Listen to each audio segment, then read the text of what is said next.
It's Bjergsen, but he's just going to silence 3 people, and the rest of it, Altec does manage to take him down. Hunter again, no, not down to Sully, actually. What's up, everyone? Zirene here. This week on The Breakdown, we're going to look at a team fight between Echo Fox and TSM that occurred in Week 2 of the LCS. Many team fights have a single and easily identifiable moment or action that defines the entire engagement. A multi-man Orianna shockwave, a flash engage, or a burst of damage dealt to the backline. But in this team fight, it's a lot of really small moments that chain together to equal a comeback victory for Echo Fox.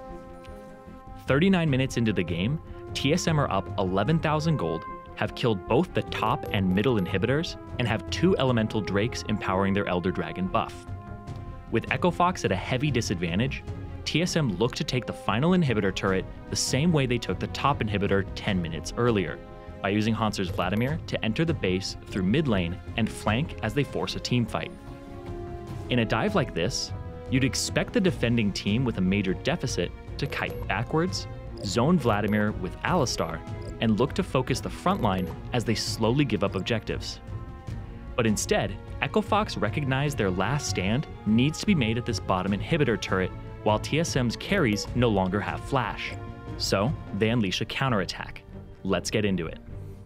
As 4 members of TSM push bottom and Hanser looks to flank from mid lane, Dardoch Zac fishes for a stretching strike onto Bjergsen's Malzahar in an attempt to remove his Void Shift passive.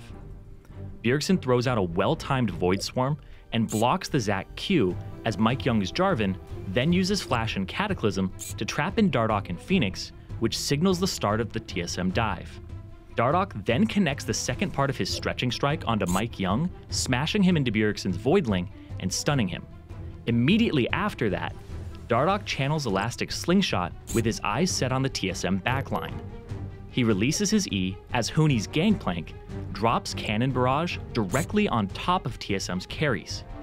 Huni's ultimate slows the carries, prevents them from dodging, and removes Bjergsen's immunity to crowd control. With the help from Huni, Dardoch easily lands on both Bjergsen and Sven has to Arcane Shift away to safety. But as a result, he removes himself from the fight and places himself on the other side of a large slow field and away from the rest of his team. Bjergsen and Sven turn their focus onto Dardoch, and Bjergsen uses Nether Grasp in an attempt to suppress Dardoch Zac. But Dardoch has already begun to cast Let's Bounce, which prevents him from being disabled during the channel. Dardoch kidnaps Bjergsen and brings him back to his team, where Altec's Tristana instantly switches off of Mithi's Braum and onto Bjergsen's Malzahar before he even lands.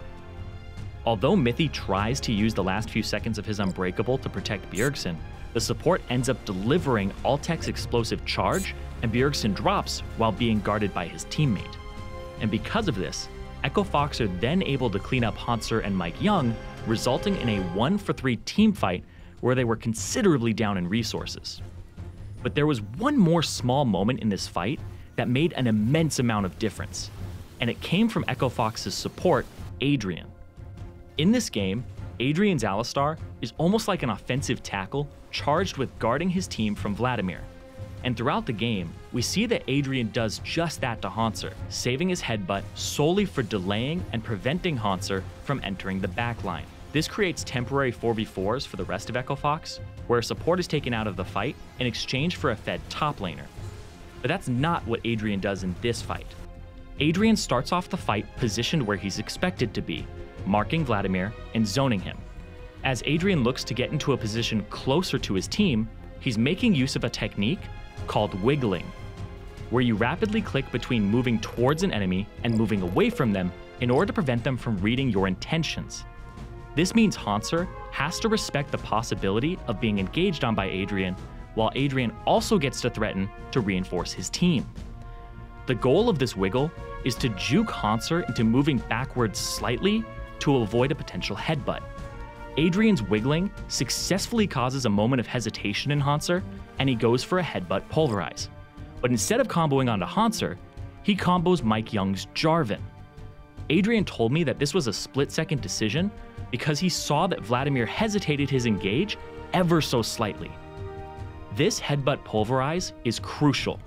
It locks out Mike Young from casting an EQ combo onto Fox's backline, which would have also interrupted Dardoch's charge up of Elastic's slingshot, thus preventing Echo Fox from reaching Bjergsen. And with no way to threaten TSM's backline, both Sven and Bjergsen would have been free to push forward and deliver damage from the front, leaving Hauntzer to wreak havoc in the back. Looking back, every member of Echo Fox was on the same page in this counterattack.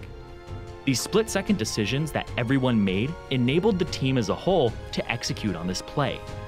Adrian enabling Dardoch's immaculate execution, Huni removing the Malzahar passive, Altec target swapping, and even Phoenix, who covered Adrian's Vladimir duty in the brief window where Adrian focused on keeping Dardoch uninterrupted.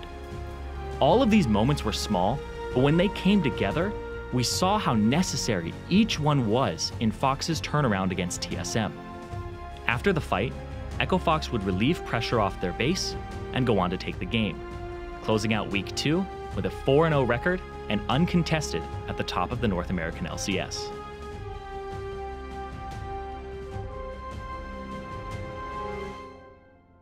Hey everyone, Zirene here.